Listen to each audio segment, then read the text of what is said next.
একটা টিম করে মসজিদের একটা ডিজাইন করো, তারা ডিজাইন করে লই আইছি, আইয়া সেটাকে হুজুর আনছি, আমি চাই সেই দিকে বিশাল এক মসজিদ।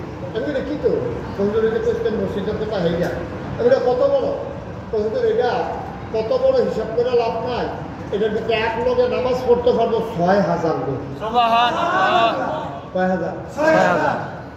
আমি কইয়া কি থাকবো না ৬,০০০ দাঁড়া কিরকম খরচ হইব ফোন করে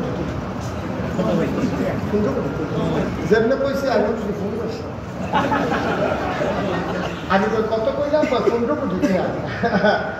আপনার কাছে তার কথা গোপন করতে লাভ নাই, শরীরটা গান দিয়া লাগছে দাদা কথাই নি, আমি একটা গরিব মানুষ, হ্যাঁ মানুষের খেউনা মানুষ, আর আমার একটা ১৫ কোটি টাকা দিলে মসজিদ কথাই নি, এটা আমার ডরাই না নিয়ত করে আনেন মালা। আমি কই নিয়ত যে করা কি তা দিয়ে নিয়ত করা ভেঙে তো নিয়ত করতে হবে, কোনো সাহস করে না। তখন আমি নিয়ত করলাম একটা যে আল্লাহ এটা নিজে একটু মসজিদে খেলাইছে তোমার ঘর, কাটাকাটি করতাম না, যা আসছে তাই করা ১৫ কোটি সই। আমি ১ বছরে আমি মুশতাক ফয়েজি ১ বছর মাহফিল করে যত টাকা হাদিয়া পাই, পুরো ১ বছরের হাদিয়া আমি আমার মসজিদে দান করে দেবো। আমি ১,২৫ লক্ষ টাকা আমার ১ বছরের কামাই আমি দিয়া তারপরে মসজিদের কাম শুরু করছি। সুবহানাল্লাহ দিয়া আমি মসজিদের কাম শুরু করছি। গত জুন মাসের ১ তারিখ আমার মসজিদের ১ তলার ছাদ হয়েছে। আজকে পর্যন্ত আমার মসজিদের খরচ ৪ কোটি টাকা। কয় কোটি? আমি দিছি কত? আর বাহির হয়ে কত? ৩ কোটি ৭৫ লাখ। দেখাইল করতে আমরা জিগাইলে করে আমি কইতে পারতাম না। আমি মালয়েশিয়া গেছি রাইতের ১২টার সময়, আর রাস্তা দিয়ে আমি আটতে আসি, ফলাফল তোর একটাতে গেতে আছে, আবার আটটা থাকলে ফিরে আইলো, আরে হুজুরে দিকে হুজুরে পাঠাবো না কেন? তখন ওই ফলাফলে আমার আত্মাই না এই রিঙ্গিট মালয়েশিয়া কতদিন মসজিদ লাগিয়া এটা ফকরে লইয়া রাখছি না, পাড়ায় মনে করছি আপনি যখন আইসেন দিয়া দিলাম।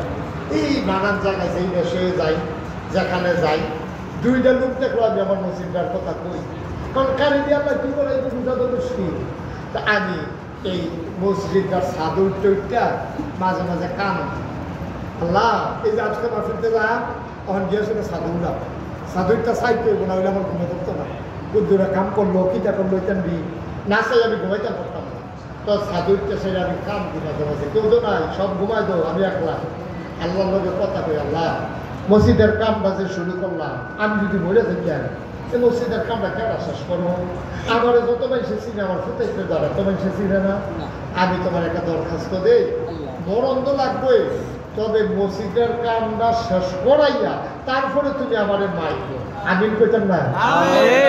আমি দোয়া করতে আসি প্রত্যেক শুক্রবার, আমি সকলের কান্দা কান্দা দোয়া করি।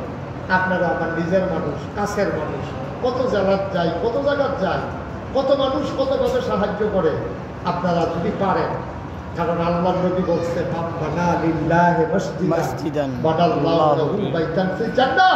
যে দুনিয়ায় মসজিদ বানাবে আল্লাহ জান্নাতে তার জন্য ঘর বানাবে। সুবহানাল্লাহ বলবেন?